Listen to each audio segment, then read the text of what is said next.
За сега живеем във време, в което всичко непрекъснато се променя. Информацията, която имаме сега, е по-надеждна в сравнение с други форми.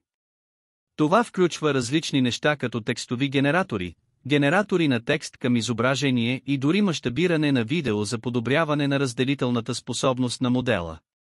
Например, има съобщения за различни химикали, открити във водата, включително консервиращи химикали, използвани за запазване на живота, както и микропластмаси. Тези микропластмаси могат да се наблюдават под микроскоп. Не става въпрос само за микропластмаси, става въпрос за илюзията и измамата, които заобикалят всичко. Това, което ти е казано, е пълна лъжа. Истината е, че вашата страна ви е държала в неведение дълго време. Също така е факт, че много продукти се произвеждат в резултат на тези микропластмаси.